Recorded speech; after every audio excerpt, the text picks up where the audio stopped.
Bonjour à tous et bienvenue dans ce podcast qui a pour thématique le pouvoir du collectif au service de l'engagement du collaborateur. Je suis François Tessier, le responsable du programme Innovation RH Futur du travail de Paris Co, qui est un programme qui s'appelait Rhizome jusqu'à la fin de 2022, donc qui est un petit peu connu, je pense, au sein de l'écosystème. Je voulais d'abord remercier Parlons RH pour cette opportunité d'intervention et nous sommes ravis de pouvoir aborder ce sujet avec vous ce matin. Et je vais vous présenter d'abord mes intervenants. Tout d'abord, Amélie Lelion, tu es responsable de l'expérience collaborateur au sein de la société Roule, une ETI que tu Bonjour. nous présenteras tout à l'heure. Et trois entrepreneurs que nous accompagnons au sein de notre incubateur. Benoît Campargue d'engagement et performance, voilà, qui met sa caméra. Nils Roland de Patch et Philippe Bonjour, Dupérat de Ma Voix. enchanté, bonjour. Alors peut-être avant de commencer sur le sujet, je voulais vous dire quelques mots de notre programme. Donc ce programme Paris Co Futur du Travail est le programme de Paris Co dédié à la transformation RH et le futur du travail par définition. Et ce que nous appelons programme chez Paris Co, c'est la combinaison de deux métiers. Un premier métier qui est de l'incubation, donc nous avons tous les ans des nouvelles cohortes de start-up que nous accompagnons. Et puis un second métier qui est le métier d'open innovation. Et là, nous accompagnons plutôt des moyennes et grandes entreprises sur leurs problématiques RH avec le prisme de l'innovation et dans l'idée que ces deux métiers se nourrissent l'un de l'autre et que des synergies se créent entre les startups et des entreprises qu'on accompagne. Nous avons cinq grandes thématiques sur lesquelles nous intervenons. Tout ce qui est travail et organisation du travail, et notamment sur le sujet de l'hybridation du travail, recrutement et emploi, avec notamment tous les nouveaux outils de recrutement, mais aussi l'onboarding du collaborateur et l'insertion professionnelle, la qualité de vie au travail, tout un sujet autour de la data et de l'IA et de ce que peuvent apporter ces technologies dans le domaine de la RH, et puis également le sujet de la formation professionnelle et du management des compétences. Depuis notre création, nous avons accompagné à peu près 80 startups. Nous en avons 24 actuellement incubées sur tous les secteurs que je viens de citer. Et puis, on a un certain nombre de startups qui aujourd'hui commencent à être un peu connues au sein de l'écosystème. Et nous avons accompagné un certain nombre plutôt de grandes entreprises sur leurs problématiques RH qui sont citées ici. Et si dans le public, il y a un certain nombre de personnes qui peuvent être intéressées par ce que nous faisons, nous serons à votre disposition pour en parler plus tard. Sans attendre, je vais donner la parole à ma première intervenante. Donc, je voudrais commencer par ce retour d'expérience de la société Roule, qui développe de nombreuses initiatives intéressantes pour engager ses collaborateurs. Alors, Amélie, il s'agit de notre seconde collaboration, puisque nous avions déjà rédigé ensemble un document sur la rétention des générations Z il y a quelques mois. Et donc là, cette fois-ci, tu viens témoigner sur ce que tu mets en place au sein de ta société. Peut-être pour commencer, est-ce que tu peux nous présenter la société Roule ? Avec plaisir. Alors, Roule, c'est une entreprise qui a 40 ans d'existence, qui reste une entreprise avec un actionnariat familial encore aujourd'hui et qui réunit à peu près 300 collaborateurs, pour vous donner un ordre d'idée de la taille de l'entreprise. Et concrètement, notre activité, c'est d'être un club automobile. Et donc, notre rôle, c'est d'accompagner les automobilistes pour rendre leur mobilité plus simple, économique et solidaire. Et donc concrètement, un club automobile, qu'est-ce que c'est ? En fait, c'est une organisation qui va proposer des services à la fois gratuits et payants pour améliorer l'expérience de la voiture. Et donc chez nous, on développe 3 principaux services. Le service historique, c'est la protection du véhicule. C'est comme ça qu'on s'est construit en proposant au début du gravage, mais aujourd'hui plutôt des balises connectées.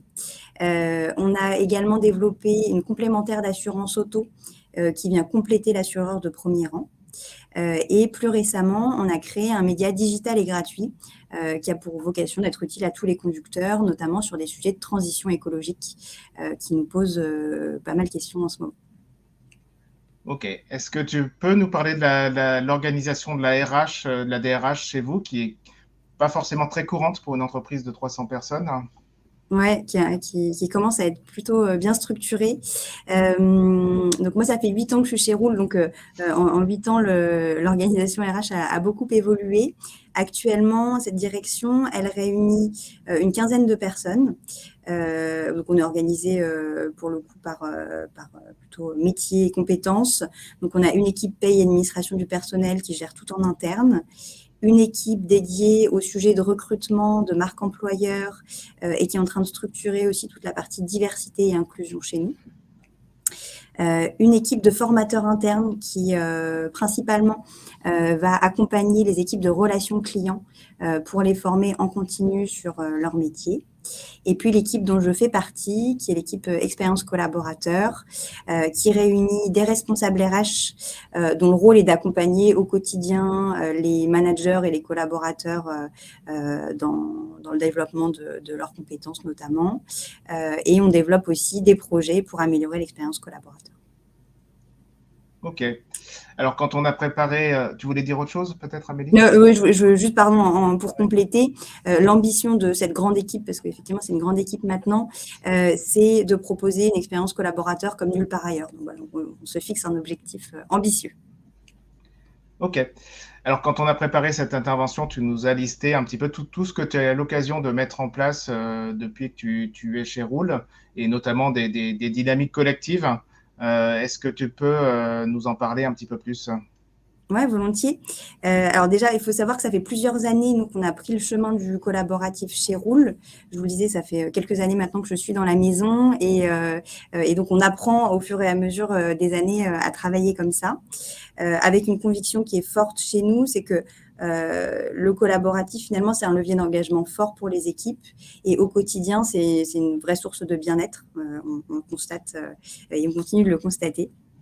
Et donc, pour permettre aux collaborateurs d'avoir de l'impact dans l'entreprise, finalement, quel que soit leur métier, quel que soit leur niveau de responsabilité également, on leur donne la possibilité de s'engager dans des projets qui vont leur permettre d'avoir de l'impact au-delà de leur métier initial et aussi de développer leurs compétences par la même occasion. Et donc, pour que cette promesse soit viable, on s'est organisé en interne pour proposer aux collaborateurs d'avoir un temps protégé de travail d'une dizaine d'heures par mois pour s'engager sur des projets d'entreprise. Et donc, au travers de ce crédit temps, les collaborateurs vont pouvoir s'engager dans 2 projets d'entreprise. Il faut faire un choix, donc c'est l'un ou l'autre pour le coup, mais on peut naviguer entre les deux. Il y en a un qui a une vocation plus interne et l'autre plus externe sur la partie solidaire. Donc, le projet interne, c'est ce qu'on appelle chez nous le collectif. Ce collectif, il a pour vocation de donner les clés aux collaborateurs, d'être acteurs de leur propre expérience dans l'entreprise. C'est moi qui ai le plaisir pour le coup d'animer ce collectif. Et donc, il y a 25 personnes qui sont engagées au quotidien et de manière pérenne pour finalement travailler à l'amélioration continue de nos sujets de qualité de vie au travail. Ce collectif, il est organisé en 4 groupes. Donc, ils se sont dispatchés, si vous voulez, les sujets qu'on peut travailler sur la qualité de vie au travail. On a un groupe qui va plutôt être dédié au sujet de bien-être physique et mental. Un deuxième qui est très engagé sur toute la partie impact écologique et qui donc va encourager les collaborateurs, qui va sensibiliser les collaborateurs et les encourager à être acteurs aussi bien dans leur quotidien perso que dans leur quotidien professionnel sur les sujets d'écologie. Un troisième groupe qui travaille un sujet qui nous est très important, qui est la convivialité. Donc, en fait, c'est eux qui organisent énormément d'événements en interne. Et toute cette convivialité qu'on a envie de vivre au quotidien et qui reste très importante et encore plus importante peut-être encore aujourd'hui avec le travail hybride. Et un dernier groupe qui est le dernier né, qui a pour vocation, lui, d'inspirer les collaborateurs et donc de les encourager à regarder ce qui se passe à l'extérieur en organisant, par exemple, des conférences ou des learning expeditions, ou voilà, différentes initiatives qui nous permettent de nous ouvrir à d'autres pratiques. Et donc, concrètement, chaque groupe de travail a un budget et une grande autonomie pour utiliser ce budget et choisir les objectifs qui vont se fixer et y aller ensemble. Donc ça, c'est le premier groupe de travail dans lequel les collaborateurs peuvent s'engager. Et le second groupe de travail, lui, il a une vision plus externe, je vous le disais. C'est le groupe de travail qui va travailler sur les actions de mobilité solidaire. En fait, c'est la raison d'être de Rool, c'est de proposer une mobilité plus simple, économique et solidaire. Et donc, comme on est convaincu que la viabilité d'une entreprise à long terme n'est possible que si on a un impact positif sur la société. Il y a quelques années maintenant, on a créé une fondation qui, au-delà de l'aspect financier classique d'une fondation, œuvre aussi concrètement à créer des services de mobilité solidaire pour permettre à des publics fragiles d'accéder à des solutions de mobilité. Et donc, pour avancer sur ces sujets-là, on a à la fois une équipe de 3 personnes qui travaillent à temps plein en fait, à développer ces projets et qui est accompagnée et soutenue par des collaborateurs volontaires qui vont donc pouvoir donner de leur temps, de leur énergie et de leurs compétences à ces projets-là. Pour être un peu concrète sur ce qui peut sortir des initiatives de la mobilité solidaire chez nous, on a une équipe, par exemple, qui a travaillé à mettre en place une classe de code de la route pour des personnes qui ne savent pas lire, par exemple, ou qui ne parlent pas bien français. Le sésame du permis de conduire passe par le code de la route et on est bien embêté si on n'a pas les compétences pour l'acquérir, ce code. Et donc, on a commencé par mener des tests en interne pour développer une offre qui a pour vocation, elle, à multiplier ce type d'initiative partout en France. Et donc, on accompagne maintenant des différentes associations pour développer des classes de code pour tous en France. Ok, merci Amélie. Du coup, cette expertise et cette expérience sur la création de dynamiques collectives fait que je crois qu'aujourd'hui, tu t'engages aussi sur le pilotage des démarches d'innovation de l'entreprise, ce qui est une originalité parce que souvent, l'innovation, c'est plutôt piloté par une direction qui s'appelle Direction Innovation dans les grands groupes. Et chez vous, l'innovation part de la RH finalement. Alors, oui et non, c'est-à-dire que c'est un travail d'équipe et puis surtout, c'est initié par une direction qui a de fortes convictions sur, je te le disais, sur les sujets de collaboratif. Et donc ça, c'est quelque chose qu'on porte à plusieurs. Et donc oui, effectivement, on a initié en début d'année une démarche d'innovation qui vise donc à identifier les nouveaux produits ou services que Rool va pouvoir mettre en œuvre dans le futur. C'est un projet qu'on a appelé en interne Rool to the Moon pour la petite histoire. Et derrière cette démarche, il y a 2 volontés fortes pour le coup de l'entreprise. La première, c'est déjà de prendre le temps nécessaire pour faire ce qu'on appelle de l'innovation de rupture et donc d'aller identifier des territoires d'opportunité pour développer de nouveaux usages sur les sujets de mobilité. Et puis, le deuxième axe de cette démarche, c'est de permettre, encore une fois, à tous les collaborateurs qui le souhaitent, de pouvoir participer et de pouvoir créer collectivement ces prochains services. Et l'autre intérêt d'engager les collaborateurs sur une démarche telle que celle-ci, c'est aussi de nous permettre en interne de monter en compétences sur ces sujets d'innovation et d'aller explorer des méthodologies d'innovation en nous entourant d'experts qu'on n'a pas l'habitude de côtoyer au quotidien en entreprise, par exemple des sociologues, des anthropologues. Donc ça, c'est une démarche qui est en cours aujourd'hui et qui se terminera à la fin du semestre, donc par un gros événement qui va réunir à la fois des entreprises avec lesquelles Rool travaille et puis aussi les collaborateurs qui vont pouvoir tester les innovations qu'on aura développées à cette occasion. Ok. J'imagine que tu as quelques chiffres qui peuvent démontrer l'efficacité et la pertinence de ce qui a été mis en place. Alors, en termes d'engagement des collaborateurs, il y a des chiffres qui me tiennent à cœur, c'est le nombre de collaborateurs qui s'engagent sur ce type d'initiative. Et je te le disais, qui s'engagent de manière pérenne et je trouve que c'est des chiffres qui sont toujours intéressants à regarder. Donc, je t'ai parlé de 3 groupes de travail. Sur le collectif, donc, qui travaille sur toute la partie qualité de vie au travail, donc on a 25 personnes qui sont engagées au quotidien. Sur les sujets de mobilité solidaire, on a un peu plus de 30 personnes qui pareil, donnent de leur énergie et de leurs compétences sur les sujets de la Fondation. Et puis sur le projet Roll to the Moon, donc l'innovation chez Roll là, qu'on développe sur ces quelques mois. À date, parce que ça va continuer, on a une 60aine de collaborateurs qui sont déjà engagés dans l'initiative. Sur 300, je le rappelle. Et un deuxième chiffre que je regarde beaucoup, c'est ce qu'on appelle l'épanouissement des collaborateurs chez Rool. Et pour l'analyser et le calculer, cet épanouissement, je passe par un outil qui s'appelle Bloom at Work. Et donc, sur les 6 derniers mois, là, quand on fait le bilan, c'est une note sur 10. On est entre 8,2 et 8,5 sur 10. Ce qui est plutôt un bon chiffre par rapport au retour qu'on a de Bloom at Work, qui, eux, ont un éventail d'entreprises qui permet de nous comparer de manière assez intéressante. Ok. Et je crois aussi, la dernière fois qu'on a travaillé ensemble, il y avait le témoignage d'une personne de chez toi qui était là, je crois, depuis 4 ou 5 ans et qui, auparavant, changeait d'entreprise tous les 6 à 9 mois et qui nous disait, maintenant, chez Rool, j'ai de quoi m'épanouir et trouver chaque fois des sujets de motivation et d'engagement. Effectivement, j'étais venue avec Vera pour parler du créditant et des collectifs. Et Vera, c'est un super exemple parce que elle navigue justement entre ces différents projets. Elle s'est, dans un premier temps, investie sur les sujets de mobilité solidaire. Aujourd'hui, elle est coordinatrice d'un groupe de travail du collectif pour toute la partie événementielle. Et donc, effectivement, ça la nourrit beaucoup par rapport à son métier plus classique à côté. C'est quelqu'un qui a la bougeotte, donc elle a besoin d'être beaucoup nourrie. Ok, alors on se dit que pour faire tout ça, on a besoin d'énormément d'outils ou peut-être d'outils de travail collectif extrêmement élaborés. Tu peux nous parler des outils que tu utilises pour mettre en place tous ces dispositifs, hein? Oui, volontiers. Alors, finalement, on n'utilise pas tant.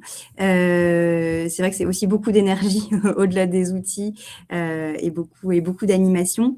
Mais sur la partie outils, en fait, vous allez voir, on fait assez simple.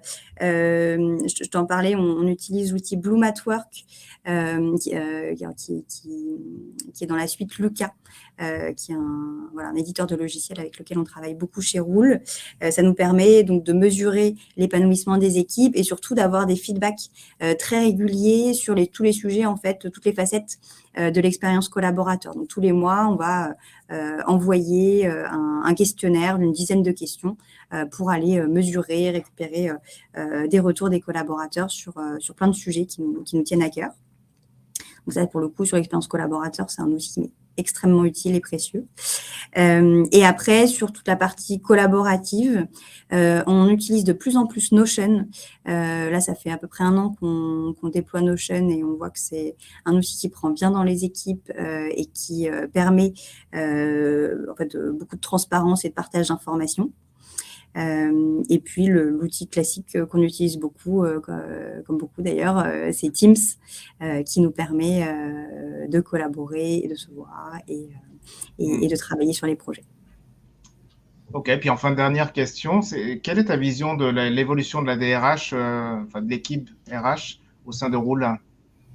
C'est un sujet qui est fort d'actualité chez nous.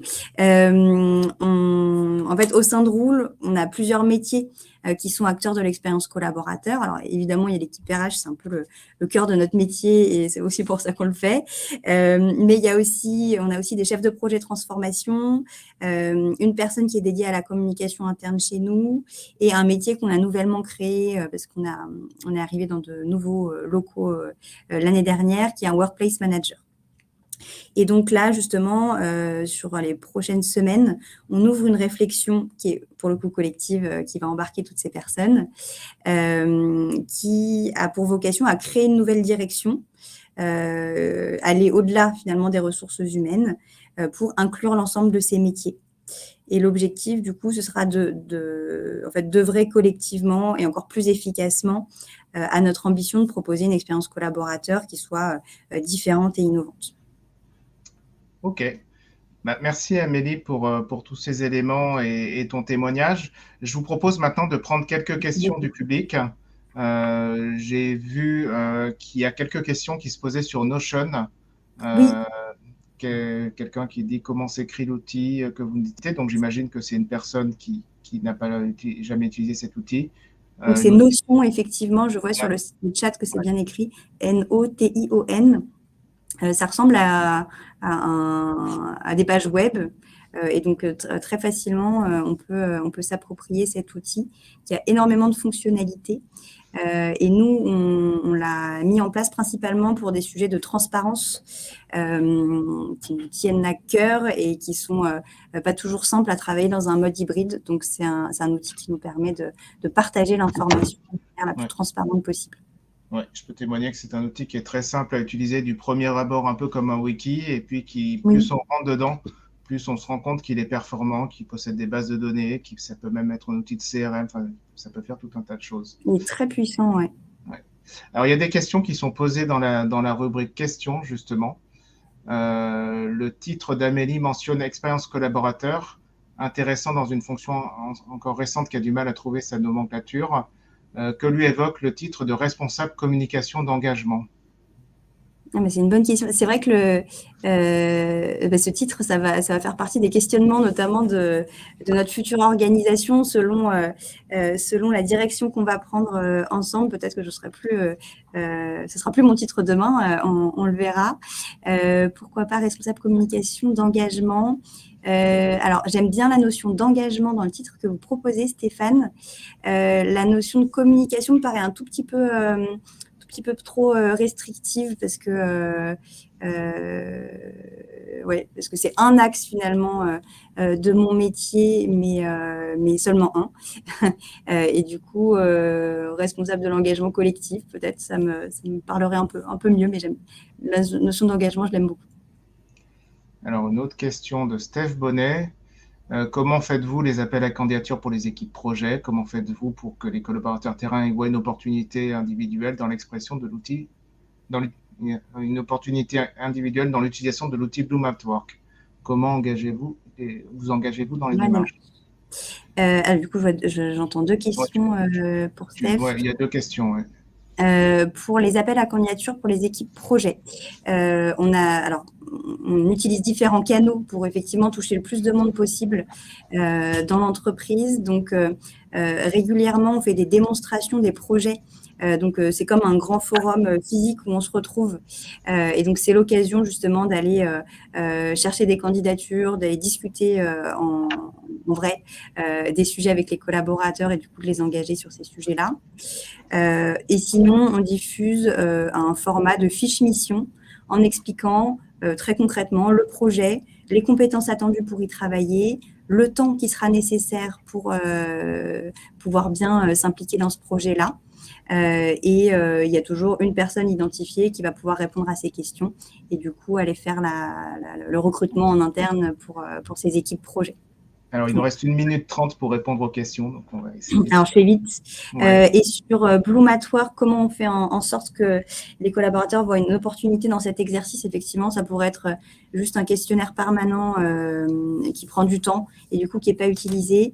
Et pour moi, le plus important, c'est d'avoir des référents dans chaque équipe pour l'outil. Et leur mission, c'est d'analyser les résultats de leur propre équipe, de les partager en équipe et de créer la discussion et de co-construire finalement les pistes sur des sujets où ils identifient qu'il y a sujet à amélioration. Donc, c'est important effectivement que les équipes s'en emparent directement, sinon c'est pas un outil qui serait adopté, je pense. Alors, Stéphanie Ruma, comment structurez-vous la communication interne pour l'engagement des salariés? Quels outils avez-vous mis en place? Alors, j'ai une collègue effectivement qui est dédiée au sujet de communication interne, qui a énormément structuré ce métier chez nous. Elle utilise, on a une radio interne, elle fait des podcasts, on a une newsletter hebdomadaire pour partager toutes les informations de l'entreprise. On a aussi de la communication sur les écrans dans l'entreprise. Enfin, voilà, j'en passe et des meilleurs parce qu'il y a énormément de canaux qui permettent justement d'avoir une communication la plus personnalisée possible et des collaborateurs bien informés, mais c'est un travail à temps plein pour une personne chez nous. Ok, on arrive à la fin des questions. Alors, il y a deux questions peut-être en 2 mots. Est-ce que vous avez des missions de mentorat pour Pas encore. l'émission de mentorat, non, voilà. Et la question du re-onboarding après une longue absence d'un collaborateur, comment vous traitez ça? Pour le coup, on l'a processé. C'est les responsables RH, donc les RH opérationnels, qui sont en charge de s'assurer de la bonne tenue de ce process avec des rendez-vous qu'ils fixent eux-mêmes avec le collaborateur concerné et le manager. Je suis désolée d'expliquer mieux en si peu de temps, mais je pourrais partager si besoin à une autre occasion. Ok, merci beaucoup Amélie pour ton témoignage, tes réponses aux questions. Et Avec on va plaisir. passer à la seconde partie de cette session et donc aux présentations de nos 3 startups qui vont vous présenter leurs outils et ce qu'ils font sur ce sujet de l'engagement du collaborateur. Et sans plus attendre, je commence par Benoît, d'engagement et performance. Donc, je te laisse la main sur le PowerPoint. On va gérer le timing de ta présentation. On te dira si tu dépasses les 5 minutes. Donc, je te laisse la parole. Merci beaucoup. Bonjour à toutes et à tous. Bienvenue dans l'environnement engagement et performance. Engagement et performance utilise tous les leviers de l'entreprise sur l'engagement. Alors, ça va de la transformation managériale en passant par l'aménagement des espaces. Mais on travaille beaucoup sur le collectif qui est un vrai sujet, surtout en période de travail hybride. En particulier au travers d'une nouvelle plateforme, nouvelle solution qu'on appelle Power Team. Et je vais vous expliquer pourquoi on a créé Power Team. Voilà, je m'appelle Benoît Campard, donc je suis ancien sportif de haut niveau. J'ai eu une carrière d'athlète de haut niveau à l'équipe de France, champion d'Europe, champion du monde, et une douzaine d'années d'entraîneur national, en particulier directeur des équipes de France et entraîneur particulier de Teddy Riner de 2003 à 2012, mais vous allez me dire, mais que fait Teddy Riner là, dans cette histoire? En fait, Teddy Riner est issu, et sa performance en tout cas, est issue du collectif, un collectif que j'ai créé en 2003. On le voit à gauche, il avait 16 ans. Et je suis convaincu du fait que ce collectif crée des talents. Ça, c'est une chose qui est certaine. Après, que crée le collectif? Évidemment, il crée aussi de l'adhésion, du plaisir. On l'a vu tout à l'heure avec Amélie, on a parlé de solidarité, de convivialité. À cet âge-là, Teddy était engagé parce qu'il aimait retrouver ce collectif et pas forcément retrouver de la performance, mais plus tard, ça a donné les résultats qu'on connaît. Et fort de cette expérience, on s'est posé la question avec mon associé Aurélien Rochstein, quid du collectif en entreprise, sachant qu'en entreprise, on parle beaucoup d'initiatives de développement individuel. Et est-ce que les talents sur le plan individuel créent de la performance collective tout simplement? Alors, au travers de mon expérience dans le sport de haut niveau, je peux dire que ce n'est pas évident du tout. Le talent ne fait pas la performance collective, le talent individuel en tout cas. Et par contre, c'est dans le collectif que se joue vraiment la performance au niveau des entités qu'on connaît, notamment au niveau des entreprises où les outils ne sont pas forcément axés sur le collectif, mais plutôt sur l'individuel. Donc face à ce manque et face à ce constat, nous avons souhaité créer une solution, Power Team, qui permet de travailler sur l'engagement des collaborateurs sur le plan collectif.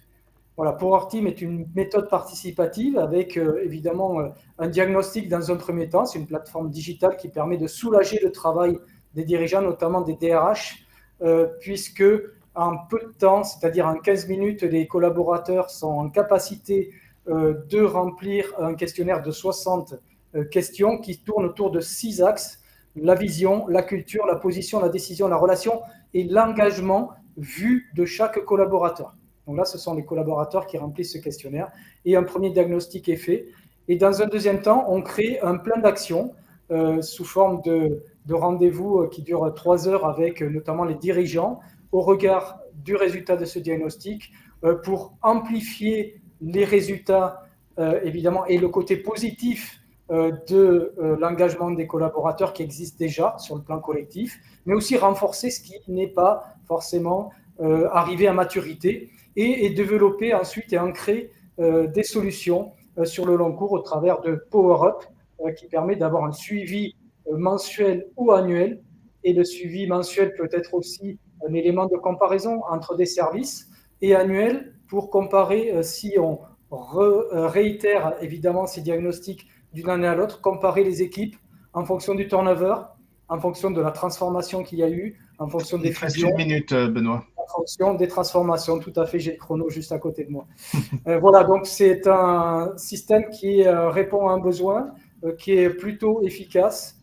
Dernièrement, auprès d'un leader du luxe français que tout le monde connaît bien, et en particulier les dames, nous avons réalisé ce diagnostic et la restitution en 1 semaine au niveau de la mise en place, et les dirigeants n'ont pas eu à s'occuper de quoi que ce soit, puisque les gains ont été transmis directement aux collaborateurs qui donnent leur vision de ce collectif. Voilà, je vous fais part de... Je passe évidemment les slides qui sont un peu plus comment dire, précises. Mais voilà, la conclusion, c'est que quand on affiche l'importance du collectif, les gens sont plus engagés, on les fidélise, on crée de l'attractivité, on crée du lien social et de la performance collective. Ok, merci Benoît. Sans plus attendre, Niels, je passe la parole tout de suite. Les questions seront à la fin des 3 présentations. Merci. Bonjour à tous. Merci François. Donc, je suis Niels Roland, un des cofondateurs de Patch, la plateforme du télétravail communautaire. Et je vais vous parler donc d'un sujet qui a été mis parfois un peu de côté pendant l'année qui a suivi, puisqu'on est allé à grand renfort de retour au bureau. Et pourtant, je vais commencer la présentation par un chiffre qui est le nombre de personnes qui télétravaillent en France. C'est à peu près un tiers des actifs, une dizaine de millions de personnes aujourd'hui pratiquent le télétravail. Et quand on interroge les intéressés, il y en a 70% qui nous disent que oui, on fait du télétravail, mais on veut combiner 2 trucs dans le télétravail: la flexibilité du lieu, je choisis un peu où je veux travailler, avec des interactions sociales. Et en effet, c'est pour ça qu'il y a eu quand même un intérêt de revenir au bureau. C'est le premier, c'est de retrouver ses collègues. Voilà, mais en gardant le télétravail.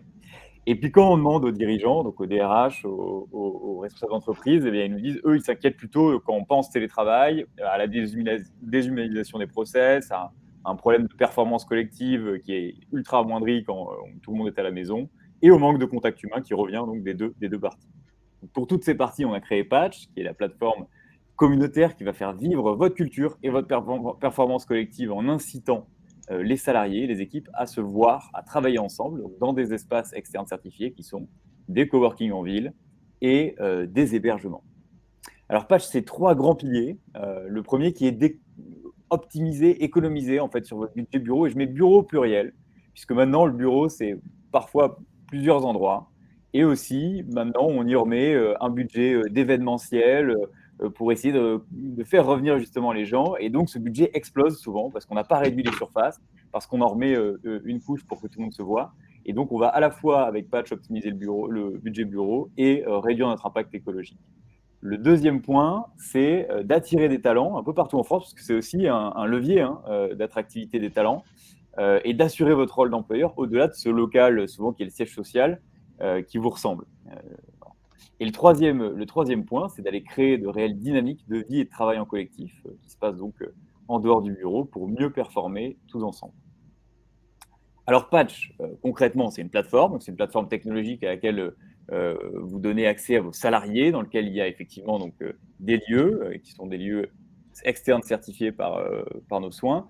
Et vous pouvez aussi ajouter d'ailleurs les sièges, les bureaux internes, l'immobilier interne pour certains cas. C'est une méthodologie communautaire qu'on a façonnée depuis 2 ans, qui permet de donner le pouvoir à vos salariés de se retrouver dès lors que le budget que vous avez défini est maîtrisé, équitable et transparent au sein de l'ensemble de l'organisation. Donc, cette méthodologie communautaire, on a notamment hier dans un des articles du Figaro qui est paru sur nous, donné le rôle de patchmaker à des personnes qui initient une rencontre à l'extérieur du bureau, que ce soit dans un hébergement ou dans un coworking. Donc c'est décentraliser finalement ce pouvoir du collectif dans votre organisation dès lors qu'il y a travail hybride. Ces lieux, chez nous, ce sont aujourd'hui 300 lieux qui sont à la fois des hébergements donc, et des coworking sur la droite, qui sont répartis dans la France entière. Donc souvent, quand il y a cas de travail hybride, il y a parfois eu déménagement, des personnes qui habitent loin en tout cas de vos bureaux, et c'est là que vient s'exprimer l'impact écologique, la réduction du temps de trajet par exemple, et qui aide à l'organisation. Au-delà de cette plateforme, j'ai dit méthodologie participative communautaire, il y a 2 formats, en fait, événementiels, puisque effectivement, cette plateforme peut faire vivre votre culture grâce à 2 événements qu'on a façonnés. Le premier qui correspond aux hébergements, qu'on appelle Patch Live, qui est un moment à plusieurs et qui dure plus d'une nuit. Donc, on va dormir sur place. Et le deuxième, qui s'appelle Patch Day, qui là est une journée entre collègues ou en équipe dans un lieu. Patch, qui correspond plutôt aux espaces de coworking, en effet. Je vous donne 3 exemples pour être hyper concret de choses qu'on peut faire avec Patch et qui se passent aujourd'hui. Il te reste 1 minute. Ouais, j'ai le chrono aussi. Et donc, l'équipe de Databricks qui est partie il y a une semaine dans un château à 1 heure de Paris, donc très accessible. C'est 10 salariés qui ne se voient pas beaucoup, autour du manager qui joue le rôle de patchmaker là, dans ce cas-là. Et ils ont travaillé, vécu un moment ensemble, en contact avec la nature, ce qui donne aussi un peu de sens à leur expérience de travail, à leur expérience collaborateur. Le deuxième, c'est un usage plus complet, qui est NeoBrain, qui a déployé pour une centaine de salariés la plateforme globale avec un accès à des coworking et un budget maîtrisé en plus d'une vision globale. Et le troisième, là, c'est l'utilisation d'un lieu ponctuel dans Paris pour une roadmap projet, pour un grand groupe. Alors, mon mot de la fin, vous avez certainement des patchers et vous en aurez certainement demain chez vous. Alors, gardez-les, attirez-les dès maintenant. Patch est là pour vous aider. Merci Niels. Et je passe tout de suite la parole à Philippe qui a du coup ses 5 minutes de plein droit. Merci beaucoup Niels et merci François, enchanté. Alors moi je vais vous parler de mavoie.org. On est la seule asso qui est incubée par Paris & Co. Et la manière dont, pour conclure un peu ce pouvoir du collectif au service de l'engagement collaborateur, ça aurait été facile de vous dire on est une asso. L'engagement collaborateur pourrait se reproduire dans les associatifs, dans les associations sous l'angle bénévole et conclure comme ça. Mais je trouvais ça un peu facile, donc on a pris un autre angle. Ma voix, très simplement, on est une association. Notre objectif, donner les codes de la recherche d'emploi à ceux qui ne les ont pas. Parce que quand vous n'avez pas les codes de la recherche d'emploi, moins vous les avez, moins vous avez de retours, moins vous avez de feedback. Et donc, plus vous êtes esselé dans cette recherche. Et donc, nous, on essaie de briser ça. Comment ? Très simplement, déjà en cassant cette notion de la recherche d'emploi, c'est aller sur Indeed, envoyer 400 candidatures, avoir 0 réponse et se sentir démoralisé, se sentir vraiment nul. Donc, on part du principe que déjà, il y a se connaître, se former à un métier, savoir postuler et convaincre en entretien. C'est 4 étapes et que la recherche d'emploi, c'est un chemin, d'où le nom de ma voix. Et avec les entreprises, c'est simplement notre plateforme d'insertion professionnelle permet de donner un plan d'action aux jeunes et moins jeunes d'ailleurs qui arrivent sur mavoie.org en leur disant d'abord tu vas refaire ton CV avec telle association, puis tu vas trouver un mentor avec tel autre, etc. On a aussi développé un module de préparation à l'entretien pour ceux qui n'ont pas les codes de la préparation et de l'entretien. Parce que si vous n'avez pas le diplôme ou pas le réseau et que vous avez la chance d'être convié en entretien, vous partez avec un fort handicap. Pourquoi je dis ça ? Parce que côté entreprise, en tout cas, on entend souvent il y a une pénurie de candidats, on ne sait pas comment attirer plus de candidats. Quand on creuse, ce n'est pas vraiment le cas. Il y a une pénurie de candidats qualifiés ou une pénurie de candidats que je veux embaucher. Et donc, tous les candidats qu'on n'embauche pas, je fais un appel solennel aujourd'hui, vous pouvez les envoyer sur ma voie, ou tous les candidats que vous conviez en entretien pour qu'ils aient les mêmes chances de réussite, vous pouvez les envoyer sur ma voie / un entretien, un job. On peut se dire, d'un certain côté, que travailler au service d'une cause, c'est ce que proposent toutes les associations, ça sollicite un engagement collaborateur maximal. La vérité, c'est que c'est le cas, en tout cas. C'est ce qu'on ressent. Moi, avant de délégué général de ma voie, je travaillais à La Ruche qui dit oui. Et la notion de sens, quand on travaille sur améliorer l'agriculture de demain, quand on travaille sur donner les codes de la recherche d'emploi à ceux qui ne les ont pas, les débloquer, donc l'égalité d'opportunités, les gens ne sont pas là par hasard. Les gens ne sont pas là juste pour une notion financière. Mais il y a quand même 5 grands piliers, je dirais, d'un engagement collaborateur maximal. Le premier, c'est la notion d'avoir du pouvoir sur les choses. Donc, se dire, est-ce que j'ai la capacité d'action ? La deuxième, c'est la notion de savoir. Est-ce que j'apprends ? Est-ce que j'aime ce que j'apprends ? La troisième étant la notion d'équilibre vie pro, vie perso. Le quatrième angle étant plutôt l'aspect financier. Et enfin, l'équipe, la qualité de l'équipe ou des clients avec lesquels on intervient. Et donc, vous l'aurez bien compris, sur certains axes, en tout cas, le milieu associatif est très performant. La notion de savoir, la notion de pouvoir, c'est très agréable. Sur d'autres, on a moins de capacité que le secteur privé, dont je suis issu, pour faire levier. Typiquement, la partie financière, l'équilibre financier des associations est toujours complexe, parce que le business model est plus complexe, puisque les financeurs ne sont pas les bénéficiaires.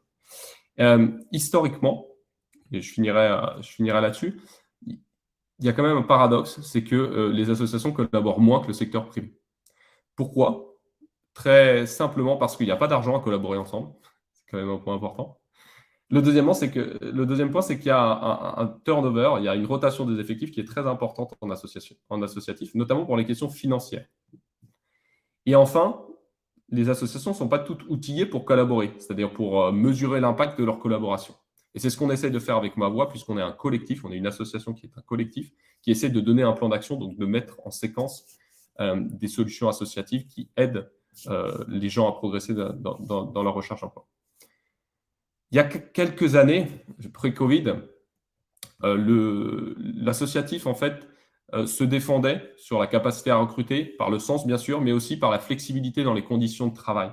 Et il te reste 30 secondes, Philippe. Ce sera parfait. Et le télétravail, aujourd'hui, est un argument qui est complètement, qui est rentré dans les mœurs pour tout le monde, et donc c'est un argument gommé. C'est un avantage concurrentiel gommé pour le secteur associatif. Du coup, je pense que si on veut rester à la pointe du futur du travail, il faut s'interroger notamment sur des nouvelles thématiques qui émergent, typiquement la semaine de 4 jours.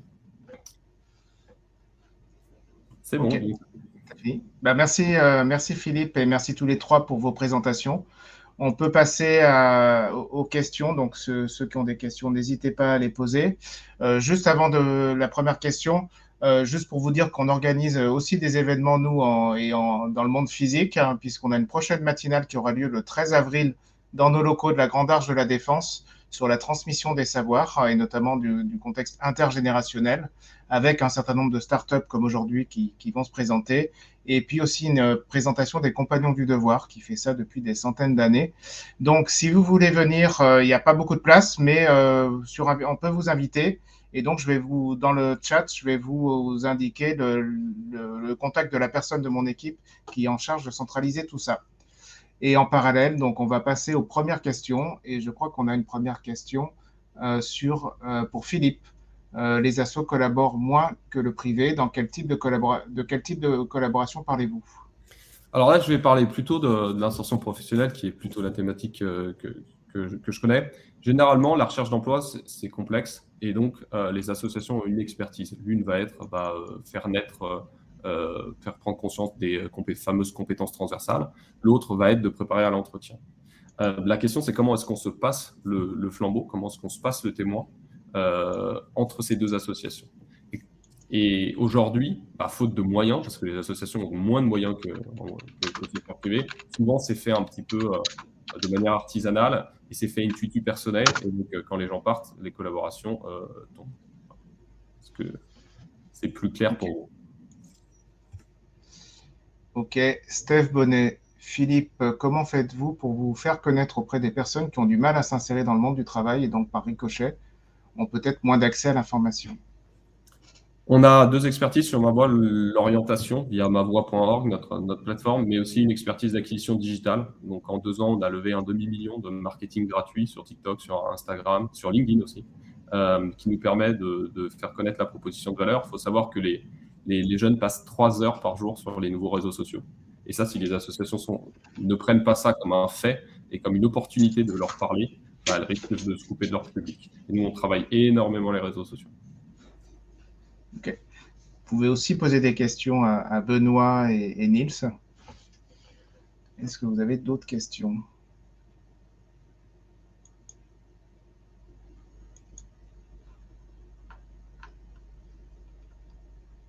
Et puis, vous pouvez, les intervenants, vous poser des questions entre vous si vous le souhaitez aussi.